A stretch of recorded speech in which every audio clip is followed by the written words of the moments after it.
इस तरह से मायावती का रुख रहा है बीते 4-5 साल के अंदर, तो ये लगातार देखने को समझने को मिल रहा है कि अपना वजूद बचाने से ज़्यादा चिंता उनको बीजेपी का वजूद बचाने से के लिए लगी हुई है। क्योंकि अगर आप देखें 14 में जब अकेले चुनाव लड़ती हैं, एक भी सीट उनके पास नहीं आती, 19 में सपा उनके साथ आती है, तब कहीं जाकर उनके पास 10 सीटें आती हैं, विधानसभा में फिर वो अकेले चुनाव में जाती हैं, एक सीट उनके पास आती है। तो समझना होगा कि विपक्ष के वो नेता अब वो मजबूती से काम नहीं कर पा रहे हैं। आपको समझना होगा करीब 1 साल हो गए इंडिया गठबंधन को बने हुए, लेकिन अभी तक 4 बैठक हुई है। अभी उनके दल के नेता नीतीश कुमार चले गए, आरएलडी को लेकर तमाम तरह की बातें हो रही है, लेकिन आप जो है न्याय यात्रा में दौड़ रहे हैं। इंडिया गठबंधन उनके पास नहीं है, इसीलिए उनके पास जो है नीतीश कुमार कभी चले जाते हैं, कभी ममता बनर्जी अलग रुख दिखाती हैं। और देखिए 2 सीटों की लगातार आप जो बंगाल की बात कर रहे हैं कि 42 में से क्या कांग्रेस पार्टी को सिर्फ 2 सीटें देना उचित है? वो यहाँ पर एनडीए के साथ है, लेकिन आप देखिए जैसे कि विधानसभा चुनाव 2025 में आएंगे, वो फिर से आरजेडी के साथ होते हुए नजर आएंगे। तो बिहार की सियासत में या यूं कहें कि पूरे देश की सियासत में ये बहुत आम बात है। हर नेता ये इंडिया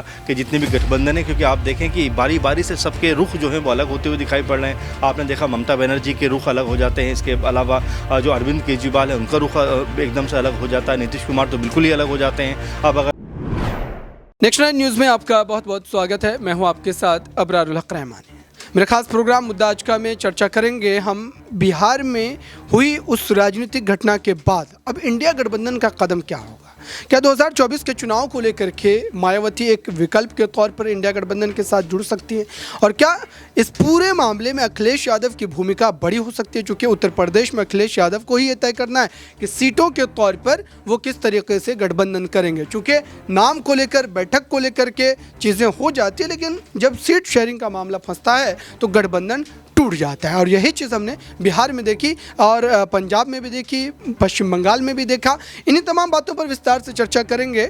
आज मेरे साथ 3 सहयोगी जुड़े हैं, इनसे समझते हैं बारी बारी करके कि आखिरकार इनके नज़रिए से इस पूरे मामले पर ये क्या सोचते हैं, और क्या इंडिया गठबंधन अब मायावती को पीएम कैंडिडेट के तौर पर प्रोजेक्ट कर सकता है, और अगर करता है तो ये उनके पक्ष में कितना जाएगा। मेरा सबसे पहला सवाल मैं अमन जी से लेता हूँ कि आखिरकार इस पूरे मुद्दे को आप कैसे देखते हैं, ये संभवतः क्या नज़र आता है? देखिए यूपी की अगर आप बात कर रहे हैं, खासकर क्योंकि यूपी में सबसे अधिक कह सकते हैं सीटें आती हैं लोकसभा की, और यहाँ पर जो जितने भी दल हैं लगातार, चाहे हम बात करें बसपा की, सपा की, एक जो है बनाने का प्रयास ज़रूर किया जा रहा था कि एक मिलकर कुछ ऐसा गठबंधन बनाते हैं, गठजोड़ करते हैं जिससे बीजेपी को मुश्किलों में डाला जा सके, बीजेपी को एक मुकाबला दिया जा सके। लेकिन ऐसा लग रहा है अबरार की मुकाबला होने से पहले ही कहीं ना कहीं अपने आप की जो हार है वो स्वीकार करती हुई नज़र आ रही है इंडिया के जितने भी गठबंधन है। क्योंकि आप देखें कि बारी बारी से सबके रुख जो है वो अलग होते हुए दिखाई पड़ रहे हैं। आपने देखा ममता बनर्जी के रुख अलग हो जाते हैं, इसके अलावा जो अरविंद केजरीवाल है उनका रुख एकदम से अलग हो जाता है, नीतीश कुमार तो बिल्कुल ही अलग हो जाते हैं। अब अगर हम बात करें कि जिस तरह से जो आरएलडी है और जो ऐसा लग रहा था, जबकि सबसे पहले अगर देखें सपा ने उन्हीं को जो है 7 सीटें ऑफर की थी कि भाई आप 7 सीटों पर चुनाव लड़ोगे, लेकिन वो जी एक सवाल यहाँ पर ये जुड़ता है कि आखिरकार इंडिया गठबंधन से जो लोग अलग हुए उनकी चर्चा होती है, लेकिन भाजपा से या एनडीए से जो लोग अलग हो गए हैं, उद्धव ठाकरे अलग हुए, अकाली दल अलग हुई, और ये तो बड़ी बड़ी पार्टियां हैं, सत्ता में रही हुई पार्टियां हैं, तो इनकी चर्चा क्यों नहीं? देखिए बिल्कुल एक बात तो ये भी आप कह तो रहे हैं, लेकिन देखिए उसका इम्पैक्ट कितना पड़ रहा है। मुझे लगता है कि अगर शिवसेना हट भी गई, लेकिन उसके बावजूद भी आप देखें तो वहाँ पर बीजेपी किसी भी तरह से सरकार में है, तो कोई सत्ता पे इसका असर नहीं पड़ रहा। सबसे बड़ी बात यह है क्योंकि अगर लगातार देखें हम, अभी भी जो आंकड़े निकल के सामने आ रहे हैं उसमें ये कहा जा रहा है कि इतनी तमाम चीज़ों के बावजूद भी हम देखा कि हनुमान बेनीवाल भी अलग हो जाते हैं, अकाली दल भी अलग हो जाते हैं, शिवसेना 2 फाड़ हो जाती है। इसके बावजूद भी बीजेपी की जो ताकत है वो कम होने का नाम नहीं ले रही। यही वजह है कि तमाम जो दल हैं एक साथ आने को राजी थे कि एक साथ चलेंगे तो शायद बेहतर कर पाएंगे, लेकिन जिस जी प्रज्ञा से सवाल लेते हैं। आखिरकार अमन जी जो सारी बातें कह रहे हैं कि मायावती के साथ आने के बावजूद भी इंडिया गठबंधन कुछ भी सीटों के तौर पर भाजपा को चुनौती नहीं दे पाएगा, क्योंकि बीजेपी इन तमाम दुखों को झेलने के बावजूद भी मजबूत स्थिति में है। तो मायावती को लेकर के इतनी ज़्यादा चर्चा, या फिर आप कहें कि इंडिया गठबंधन किस बात को लेकर के उम्मीद जो है लगाए बैठा है कि उनकी सरकार बन जाएगी? आपके पास तो न तो जो है विधायकों का ज़ख़ीरा और न ही आप उतने मजबूत है रणनीतिक तौर पर या नीतिगत तौर पर, तो आप फिर किस तरीके से सत्ता में? देखिए यहाँ पर अगर मैं बात करूँ तो मायावती की चर्चा इसलिए हो रही है क्योंकि उत्तर प्रदेश की सियासत की अगर बात की जाए तो मायावती को आयरन लेडी के तौर पर जाना जाता था। एक समय में मायावती ने जितने बखूबी मुख्यमंत्री पद के पर काम करते हुए उत्तर प्रदेश में कहीं ना कहीं अपने काम को संभाला है, आज भी उनकी तारीफ होती है। और सबसे मायावती पर तो ये भी आरोप है ना कि वो भाजपा के लिए काम कर रही है पर्दे के पीछे से, ये आरोप नहीं है? मायावती ने विपक्ष की तरफ से कितनी बार आवाज, लेकिन यहाँ पर इस तरीके के आरोप तो अगर आप बात करें तो कहीं ना कहीं यहाँ पर देखे जाते हैं, नीतीश कुमार को लेकर भी लगाए जा रहे थे, लेकिन फिर भी वो इंडिया गठबंधन में रहे ना। इस तरीके के आरोप नीतीश कुमार ने कम से कम इतना तो स्पष्ट किया ना कि भाई वो इस तरफ के नहीं है, उस तरफ के, और चले गए। लेकिन मायावती को यह स्पष्ट करना पड़ेगा कि आप किस तरफ। देखिए यहाँ पर इस तरीके की राजनीति हर कोई करता है। अब आप कह रहे हैं कि नीतीश कुमार ने साफ कर दिया, लेकिन नीतीश कुमार ने अभी भी साफ नहीं किया है। लोकसभा चुनाव में भले ही वो यहाँ पर एनडीए के साथ है, लेकिन आप देखिए जैसे कि विधानसभा चुनाव 2025 में आएंगे वो फिर से आरजेडी के साथ होते हुए नजर आएंगे। तो बिहार की सियासत में या यूं कहें कि पूरे देश की सियासत में ये बहुत आम बात है। हर नेता अपने इससे सवाल लेता है, अगर बिहार में जो घटना घटी है, क्या उसके बाद अब जो चर्चा ये उठ रही है और मांग की जा रही है कि दलित का चेहरा अगर होगा प्रधानमंत्री के तौर पर कहीं ना कहीं, तो इंडिया गठबंधन उसका फायदा उठा सकता है, लेकिन कैसे उठाएगा? वो मायावती जिसने अब तक आप देखे जो है 4-5 वर्षों में लगातार जो है अपनी भूमिका को पूरी तरीके से खत्म कर चुकी हैं, वो कहीं पे भी सरकार के खिलाफ जो उस तरीके से पक्ष को नहीं रखती हैं, तो इसको कैसे दें? जी देखिए, पहले जिस तरीके से इंडिया गठबंधन में अभी नीतीश कुमार थे, आरएलडी जयंत चौधरी को लेकर तमाम तरह की खबरें सामने आ रही कि वो एनडीए में जाएंगे, तो पहले तो जो नेता शामिल है इंडिया गठबंधन में उनके अंदर ही बात नहीं बन रही है। ऐसे में मायावती आएंगी और मायावती को लेकर जिस तरीके से अखिलेश यादव ने बयान दिया था कि अगर मायावती को कांग्रेस लाना चाहती है तो मैं इंडिया गठबंधन से रिश्ता तोड़ दूंगा, तो निश्चित रूप से मायावती को भले ही अभी उनके पास विधायक जो है कम है, लेकिन आपको समझना होगा कि मायावती पूर्व में मुख्यमंत्री रह चुके हैं उत्तर प्रदेश की, और ऐसे में वो अपने आत्मसम्मान से कैसे खिलवाड़ कर सकती हैं? अगर कोई आपके खिलाफ बयान दे रहा है कि उसके आने से कहीं ना कहीं मैं इंडिया गठबंधन छोड़ दूंगा, तो मायावती क्यों जाएंगी? उनको आत्मसम्मान की अपनी एक वो नहीं है। आप समझिए कि जिस तरीके से मायावती को लेकर खबरें चलाई जा रही हैं कि वो बीजेपी का साथ दे रही है, भाई बीजेपी का क्यों साथ दे रही है? वो अपनी रणनीति अलग बना रही है, जो वही रणनीति की जहाँ तक बात है, आपकी पार्टी एक विधायक बना पाती है, अब कैसी रणनीति बना रहे हैं भाई? अगर आपका एक विधायक बन रहा है, आप सत्ता में रह चुके हैं, तो आपकी पार्टी को लेकर, आपकी रणनीति को लेकर के सवाल उठेंगे।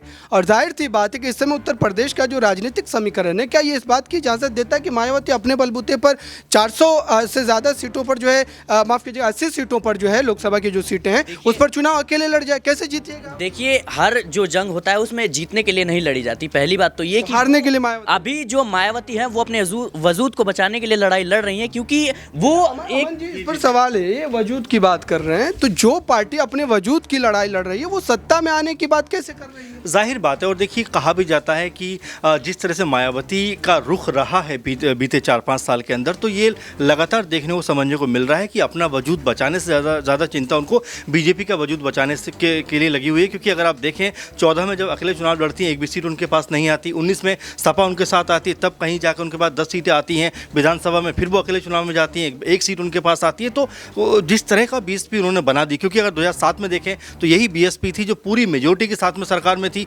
लेकिन जिस तरह से 10-12 साल के अंदर बीएसपी का लगातार कद कमज़ोर हुआ है, उसने कहीं ना कहीं मायावती की छवि को भी एक तरीके से जो पहले हुआ करता था उसको नुकसान पहुंचाने का काम किया है। इस पर एक सवाल ये है कि इंडिया गठबंधन में हर कोई प्रधानमंत्री का चेहरा है, 1 अनार 100 बीमार, तो ऐसी स्थिति में आप कैसे तय करेंगे? आप तो ये नहीं तय कर पा रहे हैं कि पश्चिम बंगाल में सीटों को लेकर के चुनाव लड़ने पर किस तरीके से फैसला लिया जाए, तो फिर मायावती को लेकर के ये चर्चा क्यों? और क्या राहुल गांधी भारत जोड़ो यात्रा के जरिए या फिर अन्य जो है चीज़ों को करके क्या वो खुद को प्रोजेक्ट नहीं कर रहे हैं कि मैं ही प्रधानमंत्री का चेहरा हूँ, मुझे ही चुना जाना चाहिए? तो ऐसे में आप कैसे एक्सपेक्ट कर रही हैं, जहाँ पर खुद गठबंधन के भीतर इतनी सारी कमजोरी हो, तो मायावती क्यों आएंगी? देखिए, मुझे ऐसा लगता है कि मायावती के पास और कोई विकल्प भी नहीं है। जैसा कि अभी अमन सर ने खुद इस बात को कहा कि 2007 में मेजॉरिटी के साथ आने वाली बीएसपी आज किस तरीके से एक सीट पर जंग लड़ती हुई नजर आ रही, लेकिन इस चीज को नजरअंदाज नहीं किया जा सकता कि अगर मायावती इंडिया गठबंधन में आती है तो उत्तर प्रदेश की जो आरक्षित सीटें हैं वो कहीं ना कहीं इंडिया गठबंधन को मिलेंगी, और इससे सीधे सीधे नुकसान जो है वो भारतीय जनता पार्टी को होता हुआ नजर आएगा। आपके अखिलेश यादव क्या तैयार होंगे सीटों के लेकर? बिल्कुल, देखिए आप भी जानते हैं इस चीज को। अखिलेश यादव ने पहले भी मायावती को खुद प्रधानमंत्री बनाने की बात यहां पर कही थी, उन्होंने साफ तौर पर कहा था। लेकिन यहां पर अभी मायावती जो है वो अपनी रणनीति बना रही है। फिलहाल वो छोटे छोटे दलों को अपने खेमे में लाने की कोशिश कर रहे हैं। तो अगर मायावती इंडिया गठबंधन में आती है तो वो जो छोटे मोटे दल हैं जो एक एक सीट कहीं ना कहीं, रुकिए मैं आपको सवाल इससे ये जुड़ा हुआ है कि आखिरकार इस समय जो राम मंदिर की प्राण प्रतिष्ठा हुई है तो भाजपा ने एक बड़ा काम किया, भाजपा तो उसका क्रेडिट ले रही है। प्रधानमंत्री नरेंद्र मोदी वहां पर सीना चौड़ा करके तमाम जो है कामों में हिस्सा ले रहे थे। आपके पास क्या है दिखाने को, और आप कैसे जनता को आकर्षित करेंगे? आप तो लगातार कमजोर बनते चले जा रहे हैं, तो इसको लेकर के आपके पास क्या तोड़ है? क्योंकि भले ही इसको आप माने ना माने, लेकिन राजनीति का एक अहम हिस्सा ये बन चुका है, तो आपको इसका तोड़ ढूंढना पड़ेगा। उत्तर प्रदेश में सबसे ज्यादा सीटें हैं, तो उत्तर प्रदेश में ही ये सारा का सारा काम हो रहा है, तो आप इसको लेकर के किस तरीके से रणनीति बनाइएगा? आपके पास इसका विकल्प क्या होगा जनता को देने? देखिए, यहाँ पर जाहिर तौर पर अगर बात की जाए तो दलित समुदाय को लेकर आप भी जानते हैं किस तरीके से भारतीय जनता पार्टी कहीं ना कहीं चीजों को नजरअंदाज करती हुई नजर आ रही है। यूपी की सियासत में कई ऐसे मामले हमने देखे कि किस तरीके से जिन पर बीजेपी, दलितों की जहां तक अपमान की बात है, दलित को तो जो है राष्ट्रपति बना दिया, तो कैसे अपमान कर? अपमान की बात नहीं है, लेकिन क्या उन्हें बात करने की, किसी भी मुद्दे पर अपने राय रखने की इजाजत यहाँ पर दी गई है? आप बताइए कि जब से राष्ट्रपति के पद पर यहाँ पर द्रौपदी मुर्मू जी आई हैं, उसके बाद आखिरकार कितने ऐसे मुद्दे हैं जिसमें आदिवासियों को लेकर सीधे सीधे मांग की गई कि राष्ट्रपति कब बोलेंगी, लेकिन क्या जी इससे जुड़ा एक आदिवासी की जहां तक बात कर रही है प्रज्ञा जी, यूसीसी पर तो आदिवासी को इतनी बड़ी छूट दे दी गई है, यूसीसी से बाहर कर दिया गया है। तो यूसीसी के जो है बाहर किए जाने का सीधे तौर पर मतलब कि केंद्र सरकार उनके समर्थन में उनके लिए तमाम बड़े कदम उठाए जा रहे हैं। तो इस पूरे मामले पर जो प्रज्ञा कह रही है, इसको कैसे दें? देखिए, बिल्कुल आदिवासी का जिक्र हो रहा है और जाहिर बात है कि अभी जिस तरह से हेमंत सोरेन की गिरफ्तारी हुई है उसके बाद से बीजेपी का जो पोजीशन है लगातार जो हेमंत सोरेन तो भ्रष्टाचारी थे, तो गिरफ्तारी हो। देखिए, अभी वो साबित नहीं हुआ है, अभी हम ये कह सकते हैं वो आरोपी हैं। और देखिए, आरोप को साबित करने के लिए आपको तमाम तथ्य सामने रखने पड़ेंगे। यही ईडी है जो 95% जो जिसकी छापेमारी है वो जो है विपक्षी दलों पर होती है। लेकिन हाँ, ये जरूर कहा जाएगा आरोपी हैं वो, इसीलिए उनको जेल के अंदर रखा गया, शायद पूछताछ हो रही है, तमाम चीज़ें हो रही हैं। लेकिन आरोप साबित होने के लिए अभी समय की ज़रूरत है। और यही बात वो कहते हुए नजर आ रहे हैं कि आज जब आदिवासी आपके साथ में बैठने लग गया तब शायद आपके कपड़े गंदे हो गए, इसलिए आप उसको, ये तो राजनीतिक बयान है ना मंजीत, चूंकि ये तो हेमंत सोरेन अपने पक्ष में माहौल बनाने की बात कर रहे हैं। हेमंत सोरेन के मुकाबले में क्या कोई जनरल कैटेगरी का भी आदमी बैठ सकता? नहीं बैठ सकता, क्योंकि वो एक अलग ही लेवल के लोग बन गए, उनका परिवार पूरी तरीके से राजनीतिक रूप से समृद्ध बन चुका है। तो ये तो एक तरीके से आदिवासी समाज को अपनी तरफ आकर्षित करने का, या एक तरीके से आप कह सकते हैं कि जो उनका लगाव है, जुड़ाव है राजनीतिक तौर पर, उसको और ज्यादा मजबूत करने का जरिया। इसमें कोई सच्चाई है? देखिए, बिल्कुल। और देखिए, सभी लोग यही करते हुए नजर आते हैं कि राजनीति तो हर जगह होती है। राम मंदिर का आप जिक्र कर रहे थे, वहाँ पर राजनीति नहीं हुई क्या? हर मौके पे कहीं ना कहीं पीएम मोदी सबसे आगे दिखाई दिए, जबकि जो शंकराचार्य वो लगातार मना करते रहे। तो राजनीति तो हर एक मोड़ पे है, क्योंकि अब आप पॉलिटिकल कह सकते हैं कि उस पूरे माहौल में है, तो वो तो आपको करना पड़ेगा। लेकिन अगर पूरे तरह से हम देखा जाए, यूपी की हम जो चर्चा कर रहे थे मायावती को लेकर, कि जिस तरह से उनका रुख रहा है पूरे मामले पे, वो उतना स्पष्ट नहीं है और लगातार कहीं ना कहीं वो उसमें उलझती हुई दिखाई पड़ रही है। क्योंकि उनका जो वोट बैंक है, आप देखें कि लगातार जो 20-22% जो आरक्षण कह सकते हैं जो दलित वोट बैंक है वो उनके आसपास रहता है, उसमें भी खासी कमी आई है। अगर आप देखें 2022 में उनके पास मुश्किल से 12% के आसपास वोट आया है। एक सवाल ये रहेगा कि आखिरकार सरकार को लेकर के, केंद्र की सरकार को लेकर के इतना ज़्यादा सवाल, इतने ज़्यादा प्रश्न है, तो ये सरकार जीत कैसे रही है? और आप विपक्ष के लोग जो है इस पूरे मामले पर जो दावा करते हैं वो जनता को कन्विंस क्यों नहीं कर पा रहे? जनता उनके साथ खड़ी क्यों नहीं होती है? इस पूरे मामले पर क्या सोचते हैं?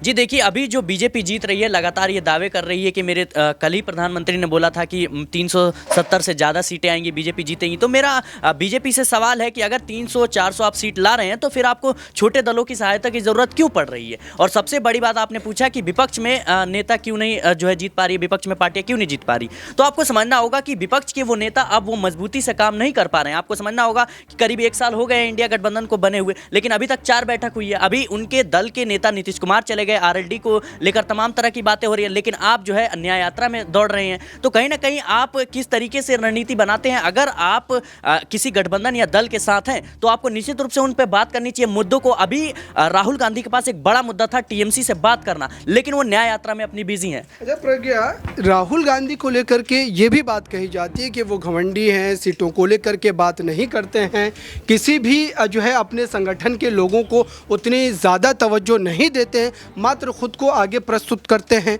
तो जब इस तरीके की मानसिकता के साथ आप किसी गठबंधन को आगे बढ़ाना चाहेंगे तो आप सफल नहीं हो पाएंगे। और यही चीज़ रही कि आपके साथ अब जो है ममता बनर्जी नहीं आना चाहती हैं, आपके साथ भगवंत मान नहीं आना चाहते हैं। भले ही अरविंद केजरीवाल ईडी के डर से आपके साथ होने का दावा करते हैं, लेकिन चुनाव के बाद वो किस तरफ चले जाएंगे इस बात की भी कोई गारंटी नहीं दी जा सकती है। तो राहुल गांधी को या मल्लिकार्जुन खड़गे को इस पूरे मामले पर क्या नेगोशिएशन की स्थिति में नहीं आनी चाहिए सीटों को? अच्छा, एक बात बताइए, इंडिया गठबंधन में क्या सिर्फ और सिर्फ कांग्रेस पार्टी ही शामिल है? यहाँ पर टीएमसी भी शामिल थी, जेडीयू भी शामिल थी, तमाम विपक्षी दल हैं। तो जिम्मेदारी आखिरकार सिर्फ और सिर्फ कांग्रेस की क्यों बनती है? क्योंकि सुनिए, इस पर सवाल ये है, अमन जी भी इसमें साथ रहेंगे, कि आखिरकार जब जो है कांग्रेस की बात जैसा कि इन्होंने की है, तो कांग्रेस पार्टी ने तो हाईजैक कर लिया ना नीतीश कुमार, जो कि एक आप जो है इम्पॉसिबल चीज़ को करते हैं, विपक्ष के नेताओं को इकट्ठा करते हैं। पटना में पहली बैठक होती है, उसके बावजूद भी जो है मल्लिकार्जुन खड़गे और सोनिया गांधी और तमाम बड़े चेहरा कांग्रेस के जो है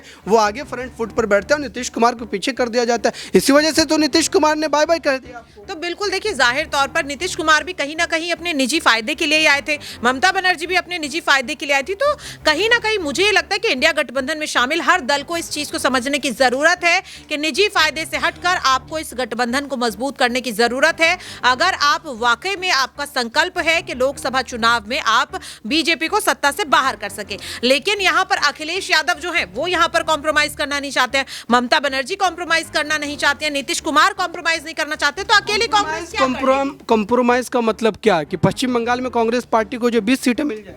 देखिए, यहाँ पर आपको कहीं ना कहीं तो देखिए समझौता करना पड़ेगा, क्योंकि अगर आपका एजेंडा है कि बीजेपी को सत्ता से बाहर करना है तो बिना समझौते के तो संगठन यहाँ पर चल ही नहीं पाएगा ना। अब्रार, आखिरी कंक्लूजन वाला सवाल है कि प्रधानमंत्री के तौर पर अगर मायावती को आगे कर दिया जाता है, मान लीजिए कि सब जो है इस पूरे मुद्दे पर अपनी सहमति दे देते हैं, तो क्या मायावती का वो चेहरा इतना मजबूत है इस वक्त भी कि उनके चेहरे पर दलित समाज और तमाम जो अति पिछड़े वर्ग के लोग हैं वो उनके साथ खड़े हो जाएं? देखिए, अभी तो अगर हम इस बात को लेकर बोलें कि इंडिया गठबंधन में अगर वो जाती हैं तो ये मानकर चलिए आप कि लगभग जो 15-20% के आसपास उनके पास वोट बैंक है और यही इतना ही लगभग जो है सपा के पास है। और कांग्रेस पार्टी को जोड़ दिया जाए तो तकरीबन ये बनता है 44-45% के आसपास। तो हार जीत का जो आंकड़ा है वो 40% के आसपास रहता है। तो ऐसे में एक इम्पैक्ट तो क्रिएट होगा कि अगर सपा और बसपा साथ में जाते हैं। ये बात बीजेपी भी अच्छे जानती है, क्योंकि इससे पहले जब हमने देखा 19 में भले ही बहुत बड़ी सफलता नहीं मिली, लेकिन जिस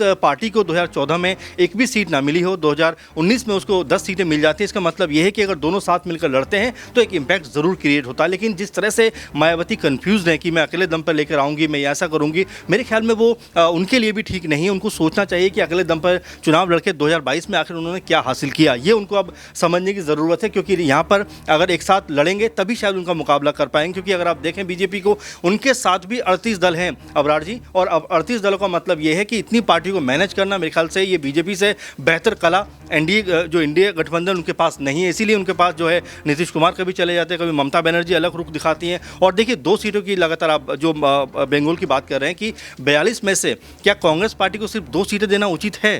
क्योंकि 2 सीटों पर तो ऑलरेडी कांग्रेस जीती हुई है। अगर हम जिस तरह से बात करें पंजाब की, वहाँ पर आम आदमी पार्टी कहती है कि हम 13 की 13 सीटों पर लड़ेंगे, जबकि 8 जो सांसद अभी कांग्रेस पार्टी के वहाँ से हैं। तो ये जो चीज़ें हो रही हैं कहीं ना कहीं इसलिए भी जो दरार पड़ रही है आपस में कि एक साथ मिलकर चलना नहीं चाहते। और ये लगभग अब समझ में आ रहा है कि कांग्रेस पार्टी को अलग थलग करने के लिए ये सारी की सारी राजनीति की जा रही है। क्योंकि जयंत चौधरी को आप देखें कि जिस तरह सब कुछ सेट हो गया, लेकिन अब उनका नाम आ रहा है कि वो जो है 5 सीटों से भी संतुष्ट हैं। क्योंकि अगर वो 5 सीटों पर भी लड़ते हैं तो कम से कम 3 से 4 उनको लगता है कि मैं जीत जाऊंगा। तो ये भी एक बड़ी वजह है। अजय सिराज, जो है जहाँ तक अमन जी का तमाम जो है यहाँ पर पक्ष रखना हुआ, लेकिन सवाल ये है कि कमज़ोर के साथ क्यों खड़ा होना चाहेगा? और इससे जुड़ा हुआ ये भी कंक्लूजन वाला सवाल कि मायावती के अगर पीएम चेहरे पर सभी की सहमति बनती है तो सीटों के तौर पर कितना फ़ायदा इंडिया गठबंधन?